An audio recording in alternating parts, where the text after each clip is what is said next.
Langsung ke Pak Dian dulu. RDP dengan Kementerian PU 6 Februari lalu itu ramai dengan penolakan oleh anggota Komisi 5 termasuk Bang Adian. Apa yang paling dikhawatirkan dari pemotongan anggaran Kementerian PU? Yang paling dikhawatirkan banyak lah, kan kita harus bertanggung jawab. Kita ini kan punya sumpah jabatan terhadap rakyat dan terhadap konstituen kita. Ada yang harus kita pertanggungjawabkan. Kalau teman-teman saat itu bilang mereka punya banyak janji di dapilnya masing-masing. Kita tiap 1,5 bulan kita harus reses. Reses itu ngapain sih? Reses itu kan mengetahui problem-problem mereka di dapil. Oke? Segala macam problem terus kita tampung dan kita dengar. Salah satunya adalah keberadaan infrastruktur, jalan jembatan, kemudian rumah yang rusak dan sebagainya yang terkait dengan Komisi 5 misalnya. Nah, itu kan harus kita perjuangkan.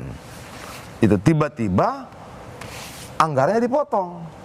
Lalu nanti reses berikutnya mereka datang ke dapil ditanya, "Pak, bagaimana Pak tentang jalan di depan rumah kami? Bagaimana Pak tentang misalnya kalau Bogor misalnya, bagaimana Pak tentang jalan di Rumpin yang hampir misalnya seminggu sekali selalu ada kecelakaan orang." Nah, hal-hal seperti itu. Terus kedua, memang secara kalkulasi begini ya, program pemerintah sekarang adalah ketahanan pangan. Oke? Apa itu mungkin terjadi? Mungkin katanya. Caranya bagaimana kita buka 2 juta hektar lagi. Bahkan ada yang katanya bilang mau sampai 20 juta hektar. Seperti itu. Oke, bagaimana kalau kita maksimalkan dulu 7,4 juta hektar yang sudah ada? Harusnya itu menjadi prioritas pertama karena sudah ada lahannya, sudah ada padinya dan sebagainya. Mungkin nggak itu kita lakukan? Nggak mungkin. Kenapa? Irigasi yang akan dibangun cuma 450 hektar. Nggak mungkin juga. Kenapa? Renovasi irigasi cuma 16.000 hektar.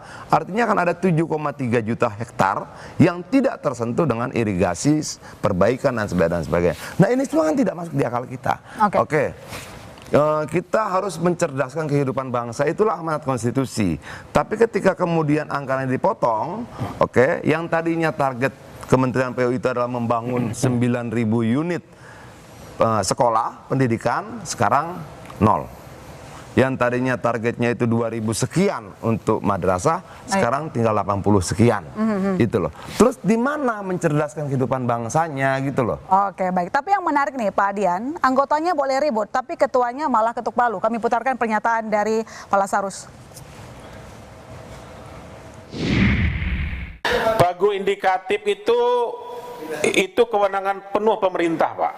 Di pagu indikatif itu sudah pakem itu, makanya ada namanya surat dari, ada impresnya. Impres ini turun ke surat Menteri Keuangan. Merubah impres, Presiden udah teken loh. Ibu Menteri Keuangan membuat tindak lanjut dari instruksi Presiden tersebut. Kalau Ibu Menteri Keuangan merubah itu, harus merubah impresnya lagi. Bukan ranah kita itu.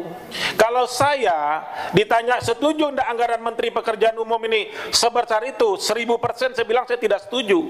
Kalau ditanya ke saya, tapi bukan kewenangan saya bukan presiden. Kalau mendengar kalimat tadi Pak Dian, ini tampaknya kok perannya DPR hanya menyetujui. Padahal kan harusnya punya peran yang imbang. Eksekutif legislatif itu sejajar loh. Karena itu bukan pembahasan APBN, itu instruksi presiden. Angkanya yang nggak bisa kita tolak. Tapi penempatan program di balik angka-angka itu bisa kita diskusikan. Kenapa cuma 80 sekian madrasah, bisa nggak jadi 100? Ini digeser, itu masih bisa. Masih bisa, tapi anggarannya dikit begitu, Ya, mau muter-muter kayak apa? Yang tidak bisa adalah ngotak-ngatik anggaran 29 triliun itu. Karena itu instruksi presiden. Instruksi itu memang hak eksekutif, bukan kita. Di dalam kapasitas itulah Bang Lazarus katakan, udah programnya nanti kita bicarakan, tapi kita setujui dulu ini. Nah, kenapa seperti itu? Karena dalam instruksi presiden itu, kalau sampai tanggal 14 Februari dia tidak disepakati bersama-sama dan DPR, angka dan sebagainya, terjadi perdebatan panjang dan lain-lain, maka yang digunakan anggaran tahun sebelumnya. Berarti besok hari Rabu jadi rapat dengan mitra kerja? Harusnya jadi. Baik. Nah, dengan Kementerian PUPR berarti? PUPR, Kementerian Perhubungan, yang tidak datang saat itu kan Kementerian Perhubungan kan. Ini juga penting, kenapa? Indonesia ini punya 24.000 pulau kalau nggak salah Bang. Kalau salah tolong dikoreksi. 24.000 atau 27.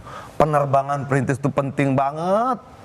Nah, kita dengar-dengar akan berkurang gitu loh. Kalau berkurang artinya kita pisahkan dong rakyat sana terisolasi kita. Terus kapan kita kemudian bisa menjelma menjadi sebuah negara kesatuan?